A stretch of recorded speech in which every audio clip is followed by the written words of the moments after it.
Silakan duduk Bapak Ibu, saudara sekalian.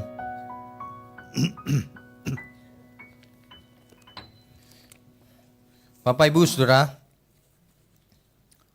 kita sudah sampai kepada natur kebenaran yang terakhir, yaitu yang ke-7. Jadi di posisi saat ini, kita sudah punya 6 natur kebenaran. Yang pertama adalah fakta, yang kedua adalah koheren, yang ketiga adalah pragmatis, yang keempat utuh, yang kelima murni, dan yang keenam kekal. Kalau satu saja dari natur ini tidak dipenuhi, maka itu bukan kebenaran. Kalau 6-6-nya ini dipenuhi, belum tentu kebenaran. Karena ada natur yang ke-7. Jadi kebenaran harus semua natur dipenuhi. Kali ini kita akan selesaikan dengan natur yang ke-7. Natur yang ke-7 adalah langkah terakhir uji kebenaran yang positif.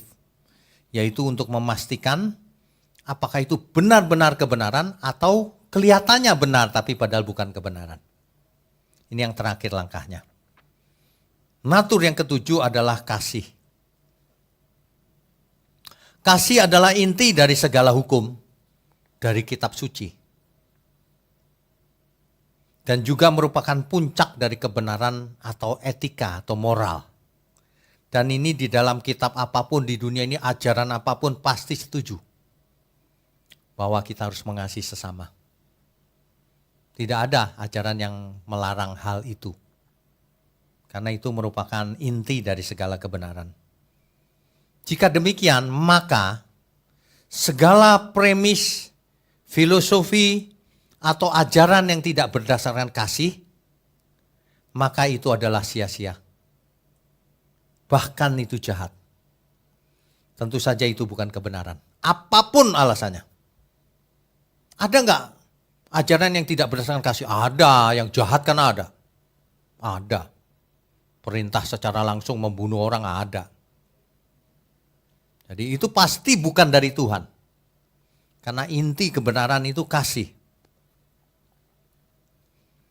Saudara, segala sesuatu di dunia ini akan musnah. Fana adanya. Bahasa roh akan musnah. Lenyap. Nubuatan akan lenyap. Semuanya lenyap. Yang tinggal kasih selamanya. Ketika kita sampai di surga, kasih tetap ada. Itu untuk menekankan bahwa betapa pentingnya kasih ini. Sebab semuanya percuma kalau tidak ada kasih. Itulah sebabnya di zamannya Tuhan Yesus, orang Farisi dan ahli Taurat, dikatakan oleh Tuhan Yesus, "Hai kamu orang munafik, kitab suci kau hafal, kitab suci kau mengerti, tetapi kamu tidak punya kasih." Itu munafik itu. Sama dengan orang zaman sekarang. Rajin ke gereja. Dari Senin sampai Minggu, Senin lagi. Tapi kalau tidak punya kasih, itu sia-sia. Itu omong kosong semuanya itu. Itu munafik namanya. Sebab intinya adalah kasih. Sebab Allah itu kasih adanya. Tuhan Yesus juga kasih adanya. Ya. Jadi ini langkah terakhir uji kebenaran, uji positif kebenaran. Ketika Yesus mengklaim dirinya adalah kebenaran, maka artinya hal itu memenuhi seluruh natur kebenaran. Perhatikan Tuhan Yesus. Apakah sesuai fakta? Ya. Tuhan Yesus sesuai fakta, bukan mitos. Meskipun ada yang mengatakan itu enggak ada Yesus, itu cuma cerita dongeng. Buktinya ada faktanya. Catatan sejarah mencatat adanya Yesus. Bahkan dicatat oleh sejarawan yang tidak percaya Yesus. Bukan orang Kristen. Namanya Yosefus. Kalau orang yang di luar Kristen nyatet artinya benar. Kalau orang di dalam Kristen, orang masih bisa mendakwa, belain tuh gitu. Enggak. Keberadaan Tuhan Yesus dicatat oleh sejarawan yang bukan Kristen. Ya. Jadi yang pertama fakta, Yesus ada faktanya. Makanya segala ajaran yang mengatakan Yesus tidak ada, atau Yesus itu yang penting filosofinya, ajarannya bukan pribadinya, itu pasti salah. Karena fakta. Yang kedua, koheren. Perhatikan ajaran Tuhan Yesus, pasti koheren. Pasti. Tidak pernah bertentangan. Kalau ada yang seolah-olah bertentangan, perhatikan konteksnya. Ya, pasti koheren. Pragmatis nggak? Pasti. Barang siapa tetap di dalam firman-Ku, ia benar-benar adalah murid-Ku. Dan ia akan mengerti kebenaran. Pragmatis, yang ngerti. Dan kebenaran itu akan memerdekakannya. Pragmatis. Tuhan Yesus ngajarnya utuh nggak? Utuh apa adanya. Tidak sebagian, tidak hayatiah. Dia selalu melihat kitab perjanjian lama dipakai Tuhan Yesus. Kitab suci itu utuh. Murni nggak? Murni. Tidak ada campuran ajaran lain. Jadi kalau ada yang mengajarkan Yesus dulu umur 12 tahun ke India, saudara. Belajar agama Buddha, katanya begitu. Ada tuh yang cerita begitu. Faktanya Yesus tidak mengajar agama Buddha. Faktanya Yesus mengajar ajaran yang tidak ada dimanapun. Kasihlah musuhmu. Ada di mana itu? Gak ada. Gak ada. Ya, yang penting itu fakta. Kalau ngarang-ngarang itu gak penting. Ya, utuh, murni, ajarannya murni. Apalagi? Kekekalan, udah pasti. Yesus mengajar, aku pergi meninggalkan kau. Di rumah Bapakku banyak tempat tinggal. Supaya di mana aku ada, engkau ada.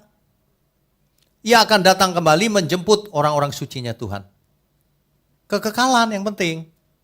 Untuk apa kau memperoleh seluruh isi dunia ini kalau jiwamu binasa? Jelas kekekalan. Dan kasih jelas. Yesus mati untuk kita di kayu salib. Padahal ia tidak bersalah. Yang salah itu kita. Ada nggak orang yang mau mati demi orang lain yang bersalah? Nggak ada. Belum pernah ada. Bahkan ketika di kayu salib, kesakitan, Tuhan bicara apa? Dia berdoa sama Bapaknya. Bapa di surga, ampuni mereka. Sebab mereka tidak tahu apa yang mereka lakukan. Kasihnya luar biasa. Saudara. Coba kalau orang lain di paku kesakitan, mudah-mudahan kau sambar geledek kau. Mudah-mudahan kau celaka, gitu. Sakit ini. Gitu. Tapi ini enggak. Sehingga penjahat di sampingnya tahu yang dimaksud. Ini dia Mesias. Gitu. Luar biasa. Di detik terakhir mau mati saja, dampaknya masih luar biasa. Penjahat di sampingnya tahu. Mesias. Seperti tidak ada manusia seperti itu. Ya, kasihnya luar biasa. Makanya kalau kita tidak mengasihi Tuhan, terkutuk kita. Sebab dia mengasihi kita selagi kita masih berdosa. Nggak mau juga, ya sudah pantas binasa. Manusia itu yang binasa itu memang pantas binasa. Sudah dikasih kesempatan, sudah diampuni, sudah dikasih macam-macam dalam hidupnya, masih nggak mau bertobat. Pantas dong binasa. Nggak perlu disesali. Nggak usah menyesal situ, kenapa binasa? Nggak usah menyesal, itu kebijaksanaan Tuhan yang paling benar. Tapi selagi orang masih hidup, kita berusaha selamatkan jiwa sebanyak mungkin. Siapa saja yang mau bertobat. Dengan apa kita mengalahkan orang lain? Dengan kepandaian? Gak bisa. Dengan apa? Dengan kasih. Bagaimana kita mengasihi orang. Supaya orang itu merasakan yang ini beda. Itu dengan kasih. Jadi percuma sebenarnya khotbah berbusa-busa itu percuma. Kalau tidak ada kasihnya. Nanti orang akan bilang gini, pintar ngomong sih memang dia. Ngomong tok itu. Itu. Padahal harus ada buktinya. Orang yang gak banyak bicara tapi perbuatannya nyata, orang malah merasakan. Dia penuh kasih. Makanya hukum Taurat dibatalkan oleh kematian Tuhan Yesus. Sebab kalau menurut hukum Taurat, mata ganti mata, gigi ganti gigi. Bayangkan kalau hukum itu diterapkan sama kita. Jangan-jangan tangan kita udah buntung satu. Dulu waktu SD ngambil pensil temennya. Lah iya dong. Pernah nggak? Udah lupa Pak, udah lama. Tapi mungkin pernah loh, kita nggak ingat aja kan? Kan nakal tuh, potong, bias, ayo. Masih SD ngintip-ngintip, buta, dicolok. Ayo. Makanya dibatalkan hukum Taurat. Supaya hukum yang kejam itu tidak berlaku lagi. Supaya hukumnya hukum kasih. Siapapun kita pasti pernah buat dosa. Tapi meskipun dosamu merah seperti kirmisi, akan menjadi putih seperti bulu domba. Tuhan ampuni maksudnya, tetapi bertobatlah. Jangan buat dosa lagi. Kisah Rasul 3 ayat 19. Oleh sebab itu sadarlah dan berjaga-jagalah, bertobatlah. Supaya dosamu diampuni. Jadi kalau orang tidak bertobat, dosanya tidak diampuni. Itu jelas banget tuh. Justru kasih inilah, dihukum inilah, seluruh kitab suci dan para nabi tergantung di situ. Intinya cuma itu.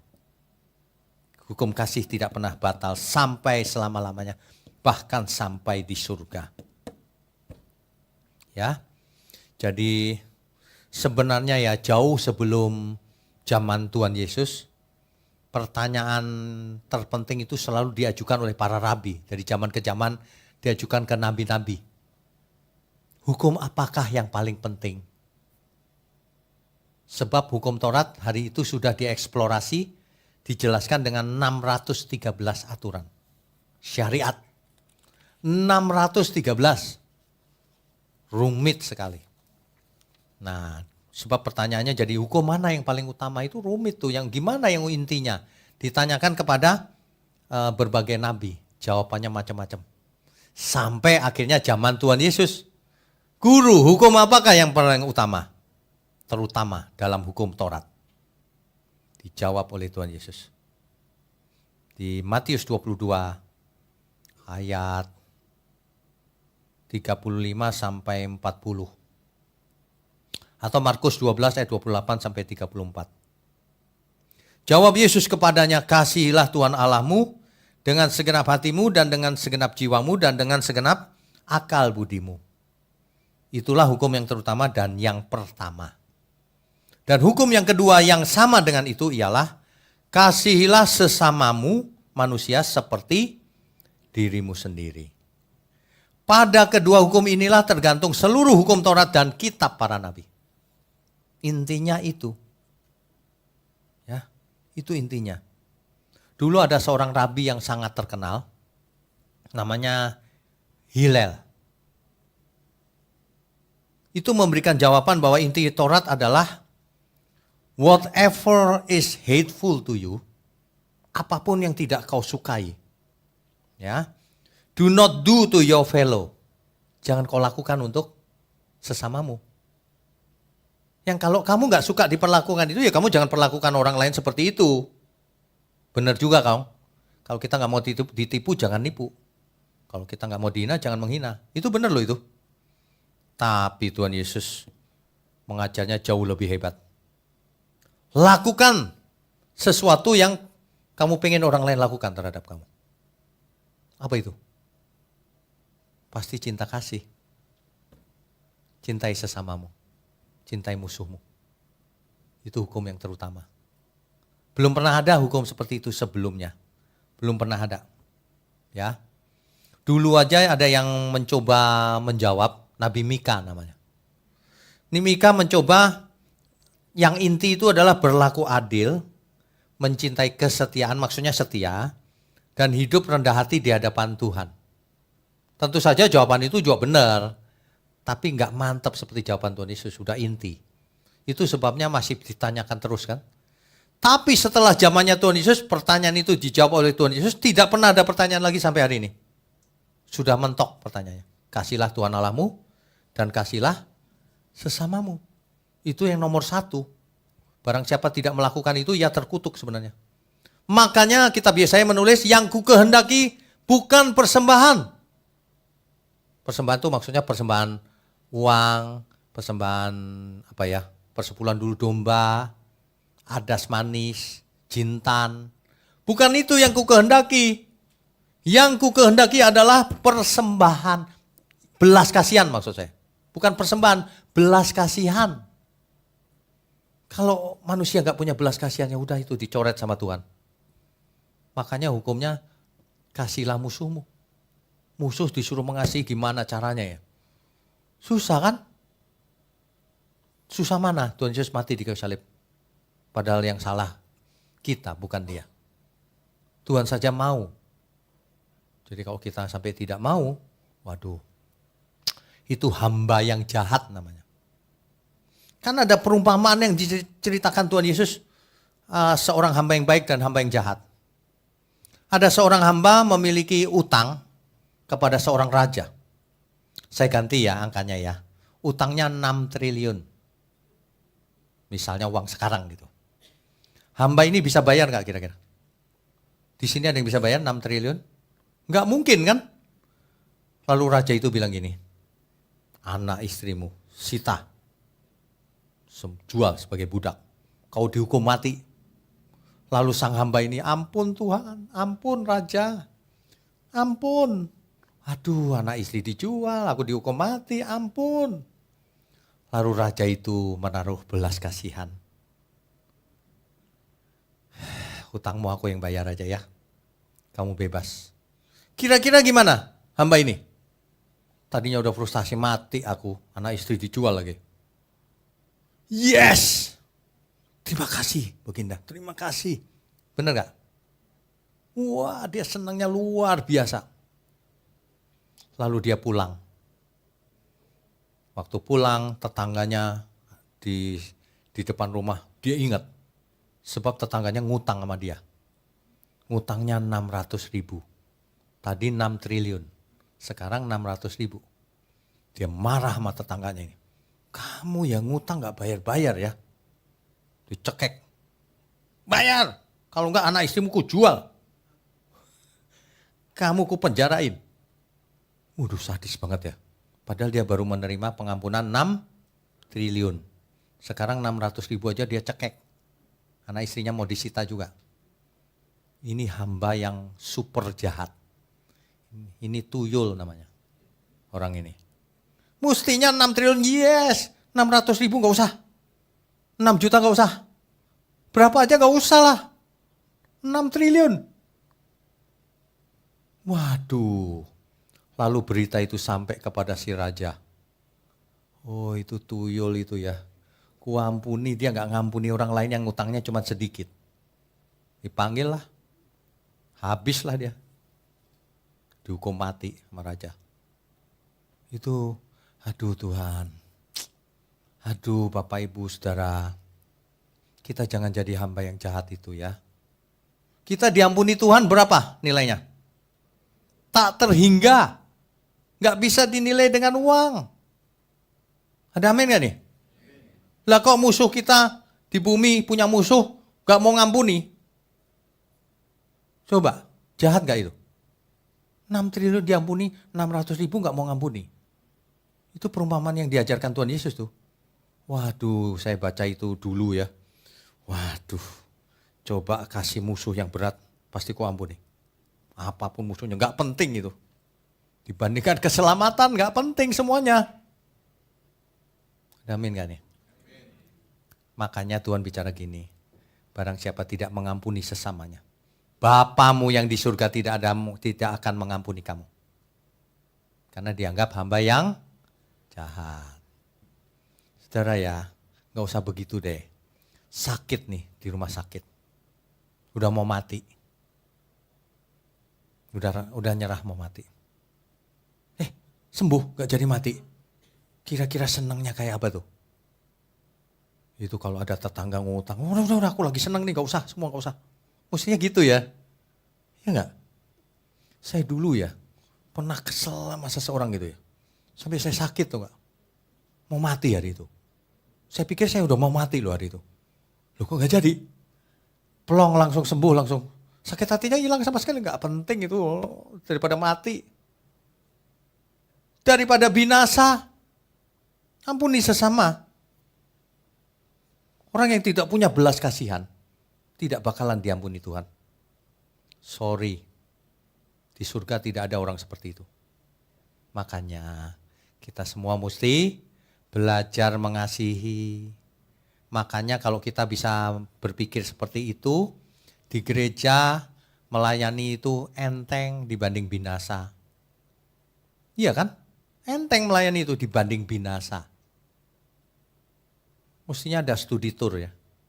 Dibawa sebentar ke neraka gitu ya. Dicelupin dikit jarinya. Pasti balik sini langsung bertobat. Tapi itu pertobatannya yang tidak wajar. Tuhan maunya wajar. Pertobatan bahkan mengasihi dia. Makanya Tuhan Yesus berkata begini, berbahagialah orang yang tidak melihat tapi percaya. Kalau melihat percaya itu mah biasa. Yang gak lihat percaya itu yang berbahagia. Itu dulu Thomas melihat, lalu ia percaya. Tapi kita tidak melihat jarinya Tuhan, tapi kita percaya. Kita yang lebih berbahagia lagi daripada Thomas. Ada amin? Kita beri kemuliaan untuk Tuhan. Bapak, Ibu, Saudara sekalian. Pertanyaan tentang ini sudah final dijawab oleh Tuhan Yesus. Yang terutama adalah hukum kasih. Itu. Nah, itu sebabnya dari 3 hal. Yang terbesar adalah kasih, Saudara. Makanya orang yang tidak punya kasih, tidak punya belas kasihan, kejam, pasti tidak diampuni oleh Tuhan. Dalam bahasa sederhana Alkitab mencatat, barang siapa tidak mengasihi Tuhan, terkutuk dia. Itu jelas banget. Barang siapa mengasihi Tuhan, ia pasti mengasihi sesamanya. Sebab 2 hukum itu bukan 2 hukum yang terpisah. 2 hukum itu menyatu, gak bisa salah satu. Karena ada orang yang diajar mengasihi sesama, tapi tidak percaya adanya Tuhan. Ada gak? Ada. Gak lengkap kan? Terkutuk dia. Sebenarnya begitu. Ada orang yang mengasihi Tuhan, tapi tidak mengasihi sesama. Kejam sama sesama. Ada gak yang gitu? Ada, rajin banget cari Tuhan, tapi enggak sama sesama kejam. Wah, itu ajaran setan itu. Makanya intinya, kalau engkau mengasihi Tuhan, kau pasti mengasihi sesama. Alkitab berkata, bagaimana kau bisa mengasihi yang kelihatan? Yang kelihatan aja kau enggak mengasihi, apalagi mengasihi Tuhan. Yang tidak kelihatan, enggak mungkin. Makanya yang pertama kita mengasihi sesama. Yang sesama aja kau enggak bisa mengasihi, yang kelihatan aja enggak bisa mengasihi. Bagaimana bisa mengasihi yang tidak kelihatan? Omong kosong itu. Itu cuma agamawi. Begitu. Ya. Ini sebabnya gini, Saudara. Kita ingatnya salib aja.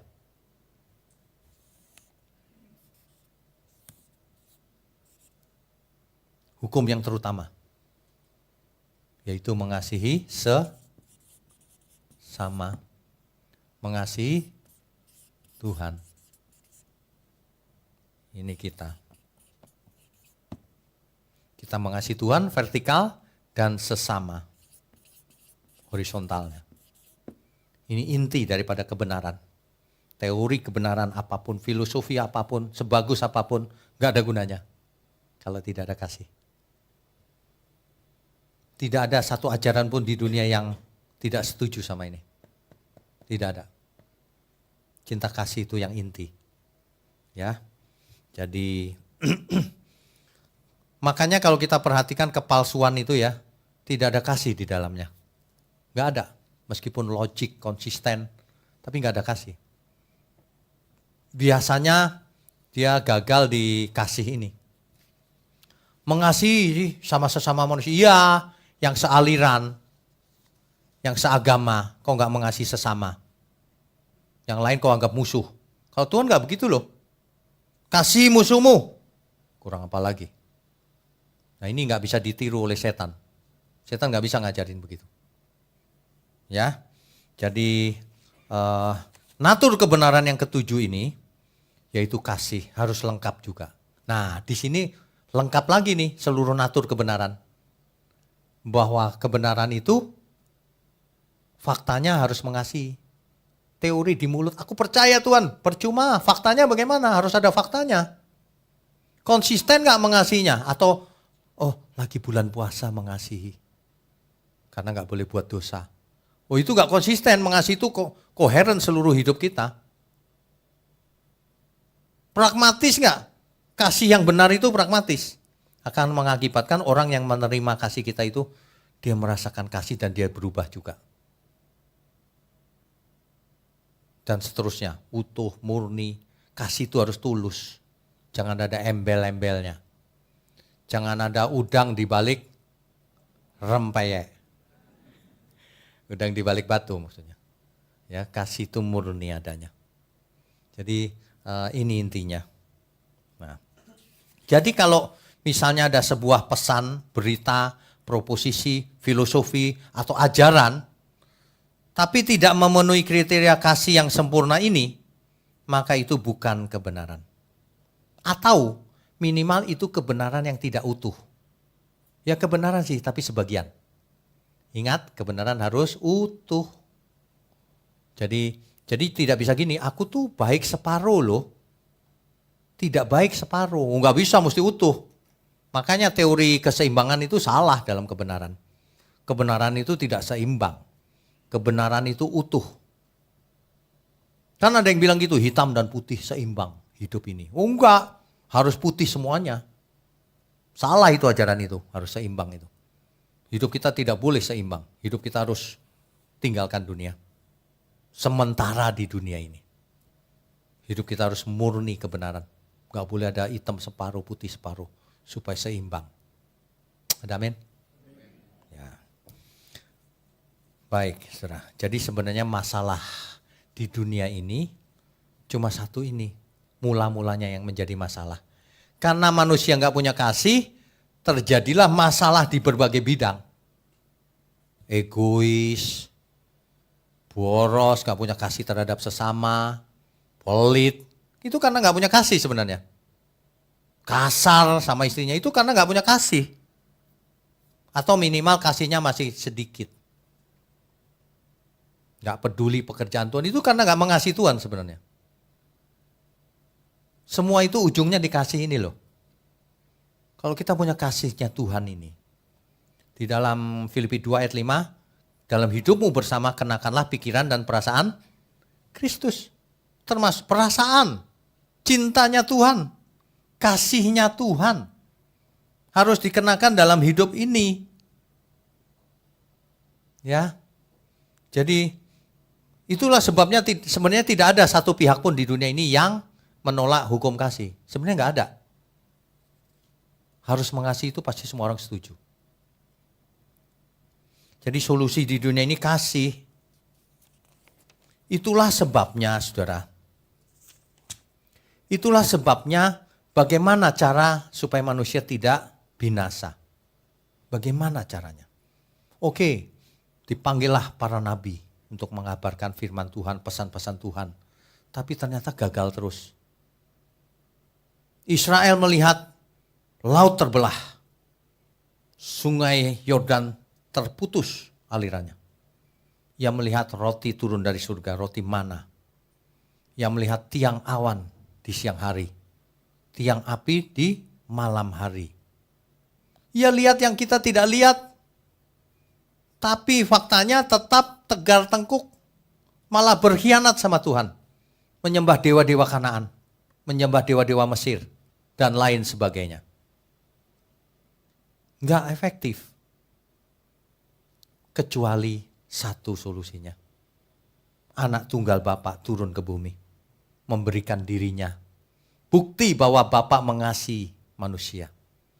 Ia tidak menghendaki seorang pun binasa. Oleh sebab itu, karena begitu besar kasih Allah akan dunia ini, Ia telah mengaruniakan anaknya yang tunggal, supaya barang siapa yang percaya Dia tidak, melainkan beroleh hidup yang kekal. Diberikan cintanya. Udah, melalui cinta itulah terakhir kali. Kalau orang tidak mau, ya memang harus binasa. Tidak pantas selamat. Bayangkan. Itu sebabnya dalam rumah tangga juga begitu, bisa ribut terus. Kenapa? Dipertanyakan nih cintanya. Kamu cinta benar gak sebenarnya? Sebab kalau cinta Harusnya tidak ribut, ya ribut sebentar aja kan gak apa-apa. Tapi balik lagi kan gitu. Bukan ribut makin lama makin ambil piring, ambil sendok, garpu. Ya boleh piring, sendok, garpu boleh ya, makan bareng habis itu. Bukan ributnya pakai itu. Ya, coba para suami, para istri tanya kembali. Bisa gak mencintai yang paling dekat?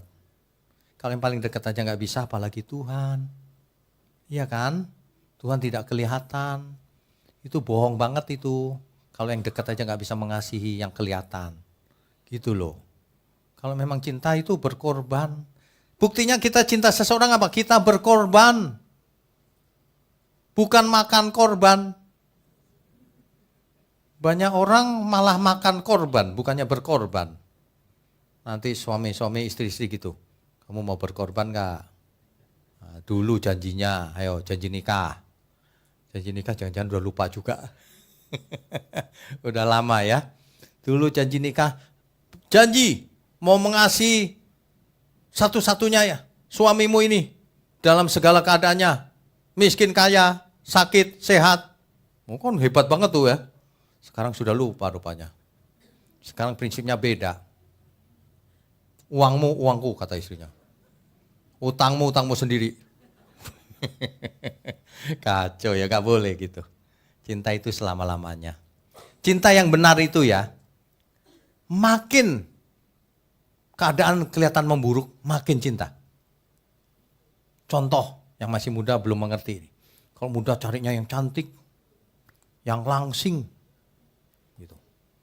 Ya kan? Biasanya gitu masih muda, yang kayak bintang film Korea lah, apalah gitu.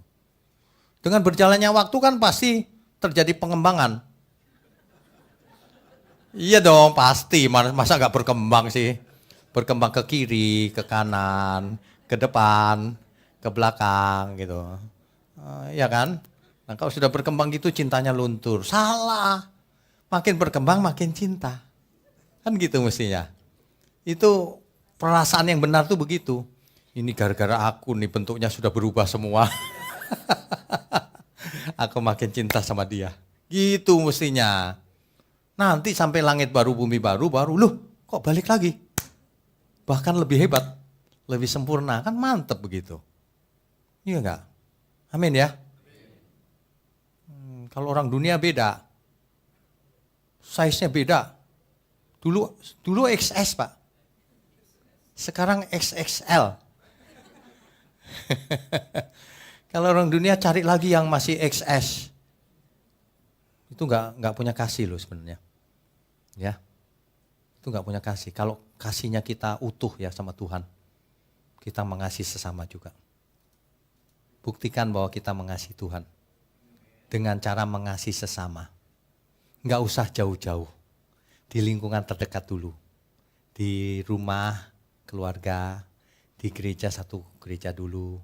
Udah gak usah terlalu jauh deh, gak usah ngomong nanti aku ke kutub Pak, menginjil. Gak usah, di sini aja, yang deket-deket aja dulu. Buktikan kita saling mengasihi. Ada amin ya? Mestinya begitu sih harusnya. Nah, makanya kita itu tidak hidup berdasarkan hukum syariat, saudara. Ini, kasih ini tidak hanya pakai pikiran. Tidak hanya pakai pikiran, kalau pakai pikiran bukan kasih namanya, logika. Meskipun pikiran terlibat. Harus pakai perasaan. Kan gitu. Cinta itu lahir lewat perasaan. Tuhan Yesus mati buat kita itu, Tuhan pakai logika atau pakai perasaan tuh? Pakai perasaan, aku mengasihimu. Apakah engkau mengasihi aku, Petrus? Tuhan bertanya loh sama setiap kita sebenarnya. Apakah engkau mengasihi aku? Petrus jawabnya, iya Tuhan. 3 kali ditanya Petrus nangis. Iya Tuhan, engkau tahu hatiku. Swear. Petrus pakai swear segala. Tapi belum lama, enggak lama, Petrus bisa menyangkali Yesus loh. Tuhan Yesus ditangkap, Petrus ketakutan. Aku enggak kenal sama dia, swear. Swear terus dia. Keseringan swear. Saudara jangan gampang swear ya. Nggak boleh loh gampang swear tapi tidak ditepati. Ya. Pikiran, perasaan, termasuk kehendak. Perhatikan, Tuhan Yesus turun dari surga diutus Bapaknya. Bukan untuk melakukan kehendakku sendiri kata Tuhan. Untuk melakukan kehendak Dia yang mengutus aku. Kehendaknya saja tidak diutamakan. Mestinya seorang suami sama istri juga begitu. Ini ceritanya suami istri yang benar ya. Kalau yang nggak benar ya nggak saut-sautan nggak benar. Kalau saling benar kan kehendaknya itu melakukan apa, kau suka apa. Asal dalam kebenaran. Kalau menyimpang ya jangan diikuti. Ya kan? Kehendak kita itu ditundukkan. Kita yang berkorban. Bukan sebaliknya menuntut. Kalau menuntut pasti terjadi masalah. Ya, kehendak ini loh. Banyak orang itu masih banyak keinginannya sendiri. Mestinya kan pikiran, perasaan, kehendak dipersembahkan untuk Tuhan. Mengasihi Tuhan atau menyembah Tuhan itu dengan segenap hidup tuh maksudnya itu semuanya. Banyak orang tidak mau, masih maunya sendiri gitu. Kalau maunya sendiri ya nggak jadi. Bagaimana mau mengasihi kalau kehendaknya harus ditepati terus. Kalau kita mau membahagiakan orang lain, artinya apa? Kita mau memberi apa yang membuatnya happy. Kan gitu. Banyak orang enggak. Apalagi kalau married, aku mau dia membuatku happy. Wah itu masalah itu. Mestinya kalau orang menikah, aku mau buat dia happy. Itu yang paling benar. Sebab kalau nuntut, aku mau dia membuatku happy. Ternyata Pak, setelah nikah ya Pak. Dulu kupikir dia itu pangeran loh Pak. Dia ganteng, gagah gitu Pak. Ternyata setelah nikah, ternyata dia suka ngorok Pak. Kalau tidur. Ya, gak sesuai bayangan. Gak gitu. Mestinya yang benar. Pak, meskipun dia ngorok. Meskipun dia kayaknya berubah tuh Pak, size-nya. Meskipun, tapi tidak masalah. Justru aku mau membahagiakan dia. Mestinya begitu. Kita datang kepada Tuhan untuk apa? Supaya berkenan bukan? Menyenangkan hati Tuhan. Bukan supaya mau ada maunya. Ini loh Tuhan hidupku. Ku persembahkan. Kan gitu mestinya. Banyak yang diajarin gak gitu. Mencari Tuhan ada maunya. Contohnya yaitu kasih persepuluhan nanti dibalas Tuhan 100 kali. Ada maunya gak itu? Wah itu rusak loh itu ajaran itu. Bagaimana seseorang bisa mengasihi Tuhan kalau diajarnya begitu? Ngasih aja minta balasan supaya untung. Salah itu ajaran itu. Yang benar, kau berikan semuanya juga percuma kalau kau nggak punya kasih. Alkitab, firman Tuhan bilang begitu loh. Meskipun tubuhmu dibakar sekalipun, tapi kalau engkau tidak punya kasih, sia-sia. Apalagi cuma 10%. Nggak punya kasih, sia-sia. Lah ini diajarin ngasih persembahan, dibalas Tuhan. Rusak nggak kira-kira? Nggak bisa seseorang memiliki cinta yang benar sama Tuhan kalau ajarannya salah begitu. Kalau cinta yang benar sama Tuhan, berapapun dikasih ya sudah. Oh memang milik Tuhan, kok diminta lagi? Dari mana itu ajaran itu ya? Makanya natur kebenaran yang terakhir 7 ini sangat amat penting. Puncaknya itu di sini, kasih. Kalau seseorang tidak punya belas kasihan, udah semuanya menjadi sia-sia. Yang ku kehendaki ialah belas kasihan, bukan persembahan. Bukan berarti persembahan gak boleh, boleh, tapi percuma kalau gak punya belas kasihan. Itu loh, jangan sampai ya. Jangan sampai saudara udah rajin ke gereja, Senin gereja, Selasa persekutuan doa, Rabu pendalaman Alkitab, Kemis, apalagi? Komsel, Jumat, doa malam, Sabtu, pemuda, Minggu ibadah raya. Itu kan kegiatan agama sebenarnya. Kalau kita tidak tulus menjalaninya dengan motivasi yang benar, itu sia-sia. Udah capek sia-sia lagi, percuma. Motivasinya harus benar. Aku lakukan dengan happy semuanya ini. Untuk Tuhan, bukan untuk kita. Untuk menyelamatkan banyak jiwa. Sebab hidup kita ini utusan. Saya mau ingatkan. Kita itu diutus Tuhan. Tuhan Yesus sendiri yang berkata, sama seperti Bapa mengutus aku mengutus kamu. Kita semua diutus. Diutus apa? Tanda tanya. Diutus sama seperti Tuhan Yesus diutus Bapa. Apa? Menyelamatkan banyak jiwa, membinasakan pekerjaan iblis. Makanya harus jadi garam dan terang. Makanya harus mengasihi semua orang. Supaya efektif. Supaya pragmatis. Supaya koheren. Supaya hidup kita itu berdampak mengubah seseorang. Bagaimana seseorang bisa berubah? Harus lewat hidup kita, nggak bisa tiba-tiba dapat mimpi terus berubah, nggak ada. Harus ada orang yang menjelaskannya, baik melalui verbal maupun lewat perbuatan nyata. Gitu loh. Ada amin semua? Amin, beri kemuliaan untuk Tuhan. Kita lanjutkan dengan tanya jawab saja. Kalau ada yang bertanya silakan.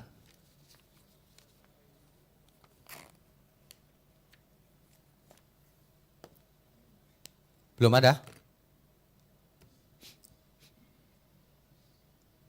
Mic-nya belum nyala ya?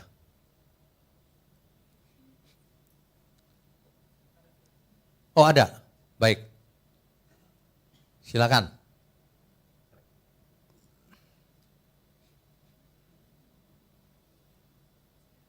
Sebentar, mic-nya kok nggak ada suara ya? Kenapa ya? Listriknya turun ya? Oke, sebentar saudara. Kok bisa listriknya turun? Ada sabotase ini. Biasa kalau... Nah, udah nyala. Cek. Ya. Siang Pak Wiknyo. Selamat siang. Tadi dikatakan cinta harus berkorban. Ya. Saya mau bertanya. Cek. Tapi di dalam keluarga memang seorang suami yang bekerja. Dan seorang istri di rumah, apakah bisa dikatakan seorang istri sudah berkorban? Dan bentuk pengorbanan seperti apa yang harus dilakukan seorang istri agar dikatakan pengorbanan? Oke, baik. Kalau saya bicara pengorbanan, itu bukan satu perbuatan saja. Satu perbuatan itu bukan, tapi segenap hidup kita. Selama kita hidup sebagai suami istri misalnya ya. Pengorbanannya itu selalu, apa itu? Tidak menuntut sesama untuk kepentingan kita. Nah kalau dua pihak saling berkorban, pasti dua-duanya saling memberi. Pasti saling mengasihi, pasti nggak ada masalah itu. Yang jadi masalah itu kalau sama-sama tidak mau berkorban atau yang berkorban cuma salah satu, dimanfaatkan oleh pihak yang lain kan gitu. Harus sama-sama berkorban. Kalau Alkitab begini, dalam hidupmu kamu harus saling menundukkan diri. Hai istri, tunduklah kepada suamimu. Suami-suami sering pakai ayat itu untuk ngakalin istrinya. Makanya istri-istri harus baca Alkitab. Istri yang sudah baca Alkitab bilang gini, bacanya jangan satu ayat. Ayat berikutnya dibaca. Padahal ada terusannya itu. Ayat berikutnya gini, hai suami-suami, kasihlah istrimu sama seperti dirimu sendiri. Sama seperti Kristus mengasihi jemaatnya, rela mati. Apa artinya? Sama, saling mengasihi. Mulai hari ini istri-istri jangan mau diakalin sama suaminya ya. Pakai satu ayat, harus lengkap. Ayat berikutnya ada, itu ketahuan istrinya nggak baca Alkitab tuh. Jadi dia diem aja kalah sama suaminya. Suaminya senyum-senyum aja padahal ada ayat berikutnya. Begitu? Oke, Tuhan berkati. Ada lagi pertanyaan? Ada? Oh. Ya, silakan Pak. Shalom. Shalom. Salam sejahtera. Saya mau bertanya tadi mengenai... Bapak siapa? Saya Andri. Pak Andri, silakan. Siap. Tadi ada mengasihi harus full 100%, tidak boleh hitam, tidak boleh putih, setengah-setengah. Ya. Baru kita bisa mencapai hidup kekal atau masuk surga. Bagaimana kalau kita sudah mengasihi itu, tiba-tiba suatu saat kita jatuh? Satu. Bagaimana dengan orang-orang yang di luar sana seperti kayak orang Jepang, satu negara paling hanya berapa dintir orang Kristennya, di negara Cina penduduknya sekian miliar hanya beberapa orang Kristennya, mereka tidak mengenal kasih yang tadi full 100%. Apakah mereka binasa semua? Sementara kita Kristen sendiri juga yang 100% mungkin juga hanya beberapa. Di sini mungkin bisa dihitung. Ya, mengerti. Apakah nanti Mengerti. surga kosong, jangan-jangan itu, sedikit yang masuk surga. Sekian, Tuhan Oke. berkati. Sebelum saya jawab itu, saya cuma mau ingatkan begini. Para murid Tuhan Yesus dulu bertanya gitu juga. Kalau gitu siapa yang masuk surga Tuhan?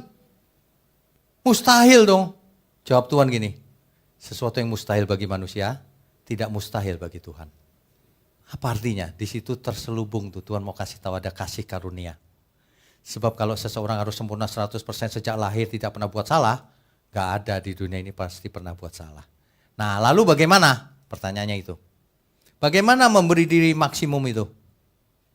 Pertanyaan yang pertama, kalau seseorang sudah benar hidupnya, tapi kemudian murtad, ya binasa Pak. Kecuali setelah murtad bertobat lagi. Sempat bertobat sebelum mati. Bertobat sungguh-sungguh ya, bukan dengan mulut ya. Ya ia diampuni tentunya. Tapi setiap dosa ada harganya yang harus dibayar. Kalau seseorang sudah buat dosa, dia nggak akan lepas dari akibatnya itu. Tapi diampuni Tuhan juga. Kalau di dunia orang, misalnya seseorang membunuh, udah dicap sama sesama dulu dia pernah bunuh nih. Nah itu nggak bisa dihapus. Tapi pengampunan dari Tuhan tetap ada pengampunan. Itu yang pertama. Yang kedua, bagaimana orang yang tidak pernah mendengar Injil? Gitu aja deh ya gampangnya ya. Alkitab mencatat. Harus pakai Alkitab. Nggak boleh tadi dipikir sesat lagi. Gampang-gampang orang sekarang menyesatkan. Padahal dia sendiri nggak baca Alkitab. Roma pasal 2. Kitab Roma pasalnya yang kedua.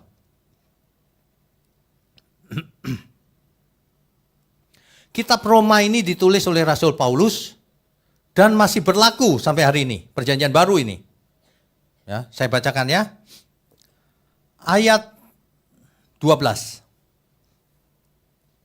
Sebab semua orang yang berdosa tanpa hukum Taurat akan binasa tanpa hukum Taurat. Dan semua orang yang berdosa di bawah hukum Taurat akan dihakimi oleh hukum Taurat. Orang yang punya hukum Taurat dihakiminya pakai hukum Taurat. Orang yang tidak punya hukum Taurat dihakimi tidak pakai hukum Taurat. Dia nggak ngerti hukum Taurat. Tuhan kan adil. Jangan berpikir gini loh, orang Kristen itu suka aneh emang. Orang nggak pernah dengar Injil ya, terus binasa pokoknya. Loh, emang Tuhan nggak adil ya? Dia nggak pernah dengar. Kenapa dia nggak pernah dengar? Lah dia lahirnya sebelum Tuhan Yesus lahir. Bagaimana mau dengar perjanjian lama? Itu Abraham orang Kristen bukan? Ishak, Yakub, Musa, kan bukan. Selamat nggak mereka? Ya kalau mereka nggak selamat ya kita juga nggak selamat.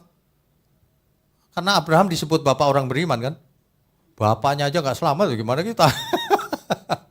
Yang benar ya. Oke, kita lanjutkan dulu. Karena bukanlah orang yang mendengarkan hukum Taurat yang benar di hadapan Allah. Bukan orang yang mendengar, bukan. Tetapi orang yang melakukan hukum Taurat lah yang akan dibenarkan. Ayat 14. Nah ini baru, perhatikan baik-baik. Apabila bangsa-bangsa lain yang tidak memiliki hukum Taurat, nggak punya hukum Taurat tuh nggak pernah dengar, nggak punya.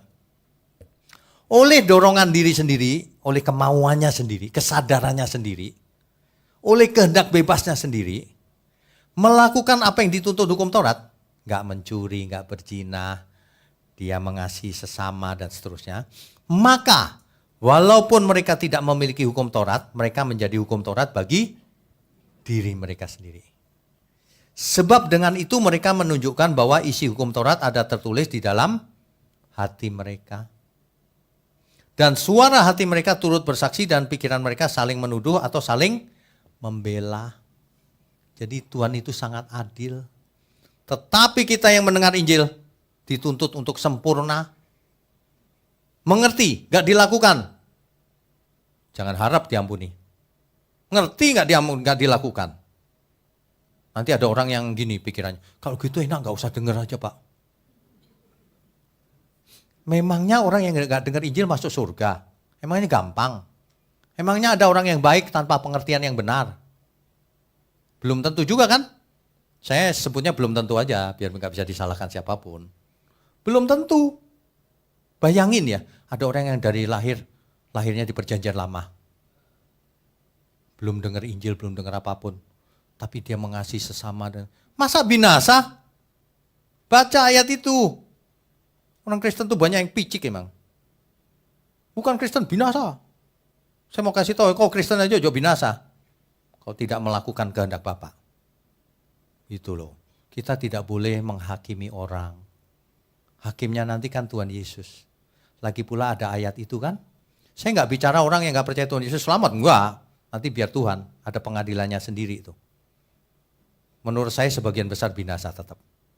Mungkin ada kasus khusus orang yang memang mau melakukan Taurat tapi nggak ketemu melakukan hukum kasih.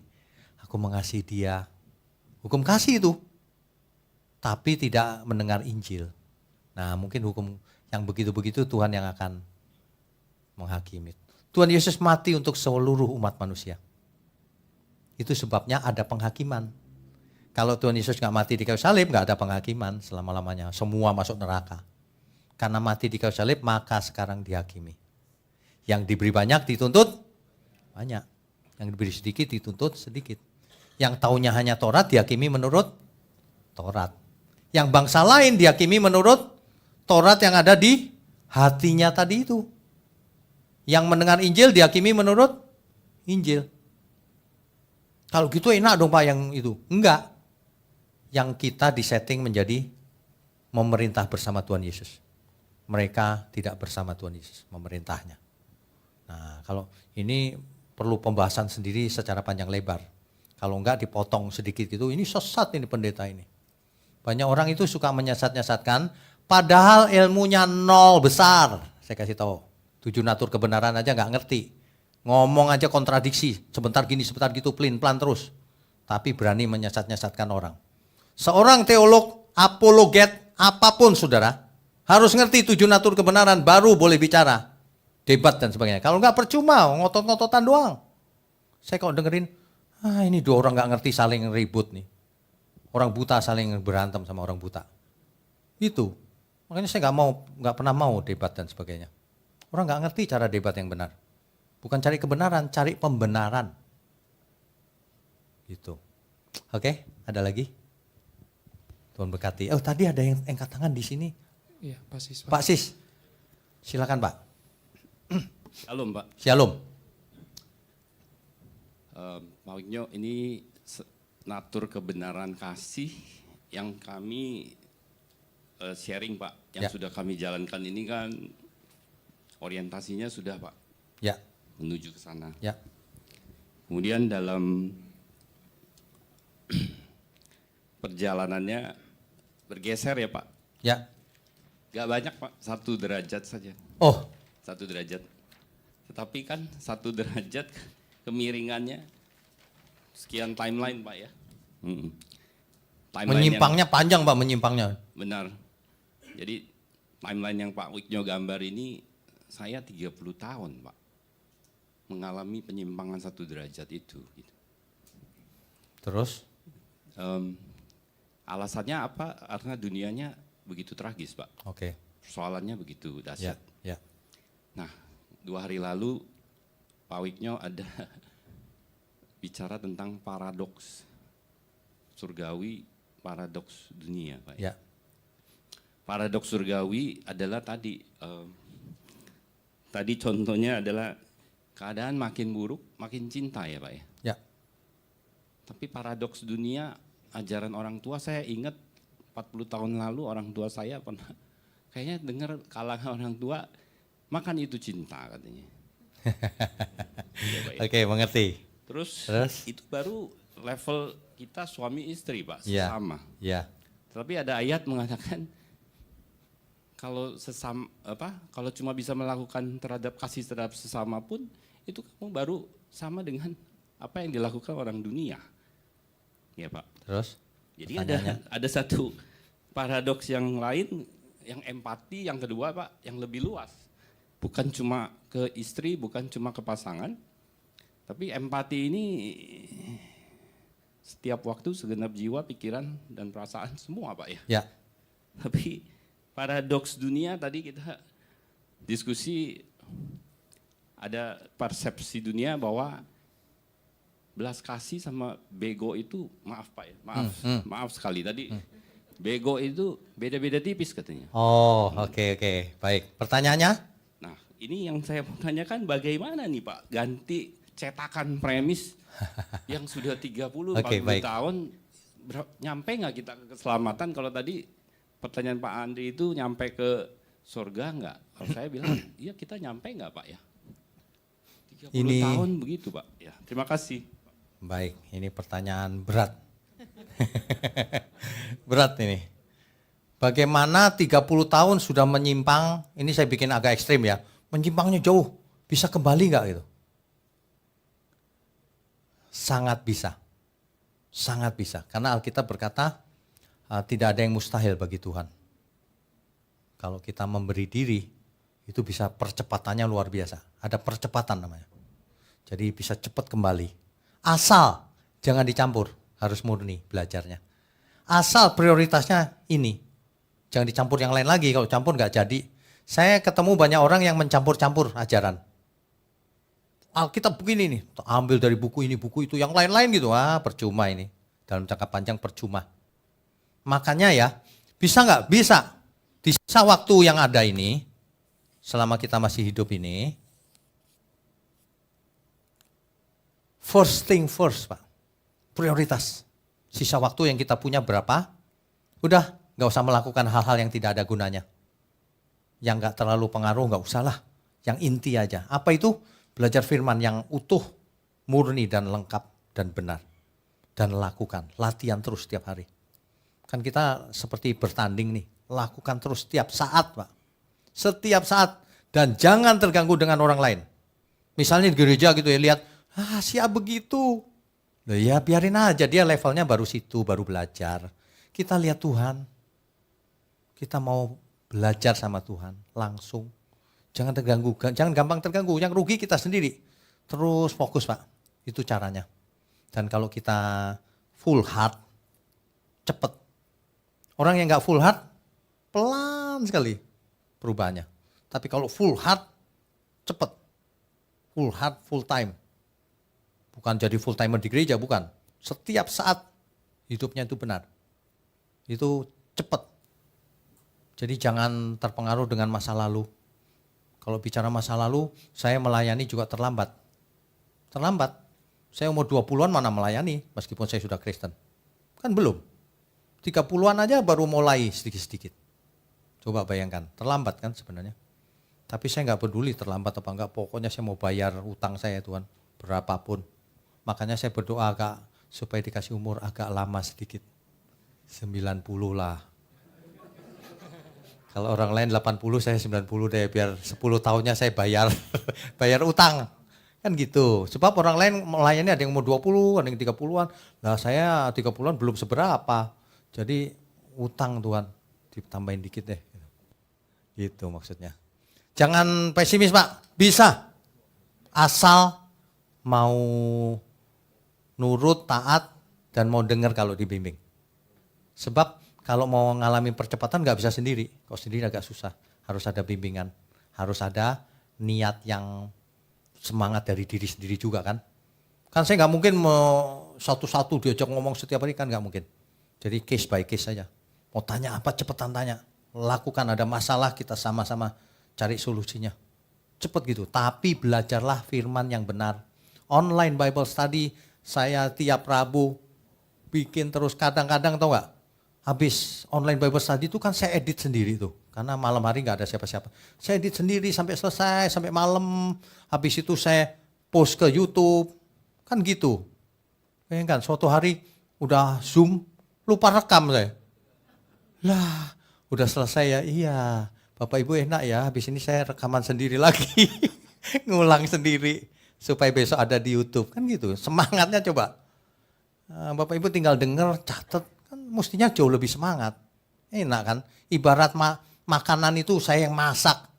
Udah jadi, disajikan, silakan dimakan. Kan enak daripada baca Alkitab sendiri, baru berapa pasal udah ngantuk. Iya kan? Gitu loh ibaratnya. Ikuti dulu, nanti kalau udah lengkap, silakan dibaca ulang Alkitab. Pasti beda. Ya, begitu ya Pak Sis. Oke, Tuhan berkati. Masih ada satu lagi mungkin? Ada? Silakan. Oh, yang di depan, tolong mic-nya. Ya. Shalom Bapak Ibu. Shalom, nama. Saya Andra. Andra, Pak Andra. Pak, saya mau nanya ini kalau kasihnya Yesus ini kan kasih kelihatannya kan kasih yang tiada batasnya, Pak. Ya. Nah, kalau kita ngalamin kejadian, Pak, yang misalnya ada pelanggaran pidana, Pak. Apa kalau kita melaporkan kepada kepada yang berwajib, apakah kita juga salah, Pak, gitu? Begini, yang namanya kasih itu bukan begini.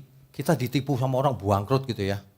Terus kita masih ada mau usaha lagi. Tipu lagi ya, aku mengasihi kamu. Enggak, bukan itu maksudnya. Misalnya kita punya bendaharanya korupsi. Enggak apa-apa lah aku mengasihi kamu. Enggak, dia enggak bisa dipercaya dalam hal itu. Bagiannya yang lain. Jadi kalau ada tindak pidana, laporkan saja. Hukum harus jalan. Habis itu kau bertobat ya di penjara. Itu enak aja bertobat terus bebas dari hukuman. Gak bisa. Hukum pidana tetap. Ya, kecuali memang dia bertobat. Dan kita tahu ya udahlah gak usah diperkarakan. Ya gak apa-apa juga. Tapi jangan gampangan. Oh aku mengasihi padahal dia gak bertobat. Oh ya enggak. Harus masuk penjara dulu dia. Gitu. Tapi kalau memang kita tahu dia nggak sengaja, aduh kasihan ya. Ya udahlah, nggak usah dipermasalahkan, nggak usah pidana juga, gitu loh. Jadi makanya kebenaran nggak bisa dirumuskan pakai 1, 2, 3, jangan ini, jangan itu, nggak bisa. Kitanya mesti cerdas, cerdas mengerti pikiran perasaan Tuhan. Dalam satu kasus kita pidanakan, dalam kasus lain ya udahlah nggak usah lah, cuma rugi duit, gitu. Nangkep maksudnya ya. Jadi nggak ada rumusnya. Kita yang harus cerdas. Ada lagi?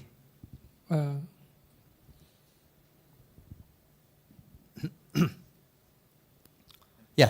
Saya dulu. Ya. Ya, shalom Pak Wijnya. Shalom. Pak, kita kan udah belajar 7 natur kebenaran lah ya. Ya.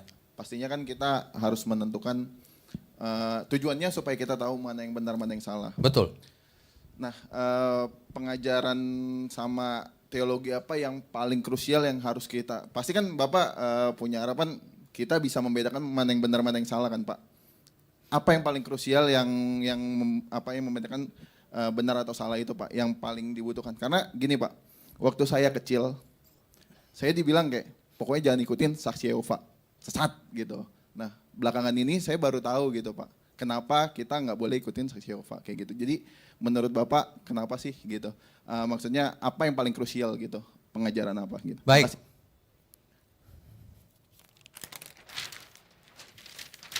Ini aja. Jadi jawabannya tetap sama. Kita harus kebenaran, nggak boleh yang lain. Dan kebenaran itu nggak boleh dikurangi. Yang paling krusial adalah kita mengerti, mengasihi Tuhan. Artinya mengasihi Tuhan itu mengerti kehendaknya, apa yang harus kita lakukan dengan benar. Jadi makanya di gereja ada 2 kan, harus mengandung 2 unsur. 1 kebenaran, 2 teladan. Sama, individu juga gitu, aku harus jadi teladan dan harus mengerti kebenaran. 2 itu. Makanya yang saya lingkari ini yang penting menentukan apakah kita selamat atau binasa. Sekarang ini loh, kita mau menyucikan diri enggak? Kalau mau menyucikan diri, 1, hiduplah tak bercacat, tak bercela. 2, harus mengerti firman secara utuh dan benar. Jangan bolong-bolong salah. Salah itu bahaya. Karena setiap kebenaran yang salah itu berdampak dalam hidup kita. Jangan bilang nggak ada dampaknya loh. Ada, kelihatannya kecil aja dampak. Berdampak. Seseorang memanggil Tuhan Yesus. Ngomongnya sama kita. Tapi dalam bayangan dia beda loh Tuhan Yesusnya. Nah itu pun berdampak. Tuhan macam apa dalam pikiranmu itu? Berdampak, beda. Beda, apalagi yang ajarannya beda.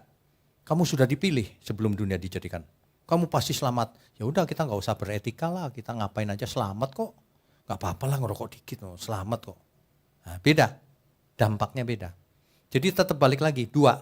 1, kita harus jadi teladan. 2, kebenaran. Teladan itu di sini ya, jadilah anak Allah. Itu saja intinya. Nah, tapi dengan 7 natur kebenaran kita dibantu supaya berpikirnya lebih sistematis.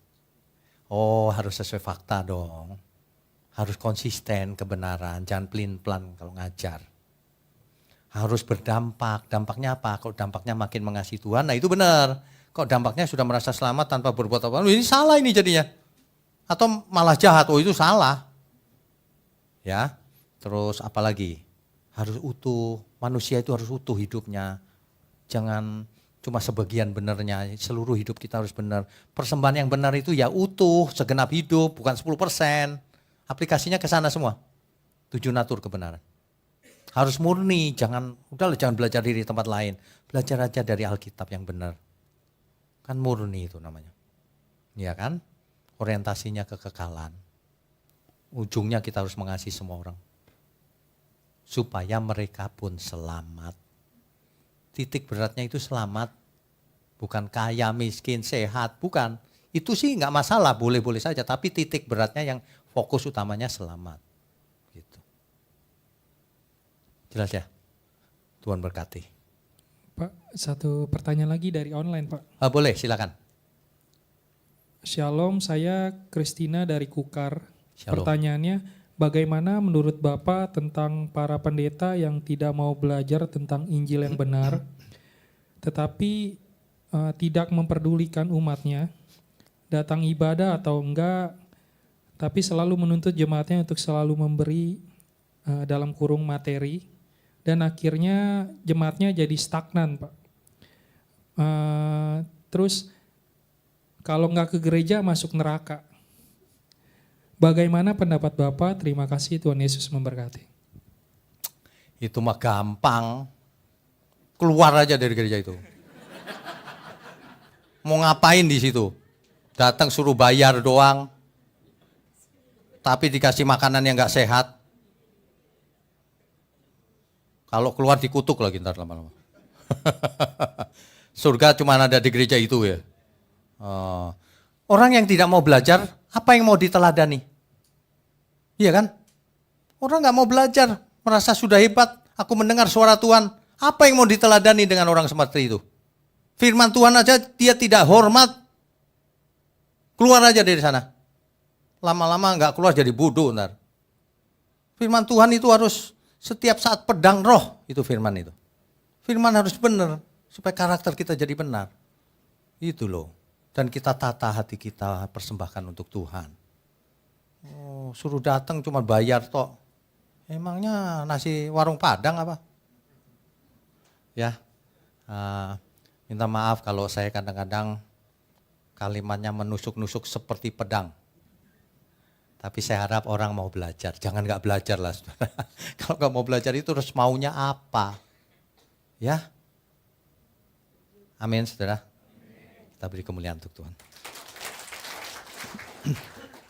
Ada pengumuman? Ada atau? beberapa Oh, pengumuman, silakan. Pak. Silakan. Pengumuman yang pertama, seminar 7 natur kebenaran selanjutnya akan diadakan kembali tanggal 31 Agustus 2024 jam 9 sampai 12 siang. Temanya sesi ke-13, temanya alat uji kebenaran, sesi ke-14 aplikasi di bidang etika. Pengumuman yang kedua, nanti Bapak Ibu saat pulang turun ke bawah, mohon untuk mendaftarkan diri kembali di lantai 1 dengan Ibu Ana ya, Ibu Ana. Yang ketiga, pengumuman yang ketiga, besok hari Minggu 4 Agustus, di sini ada ibadah raya pertama dan kedua yang akan disertai perjamuan kudus dan akan dilayani oleh Bapak Gembala.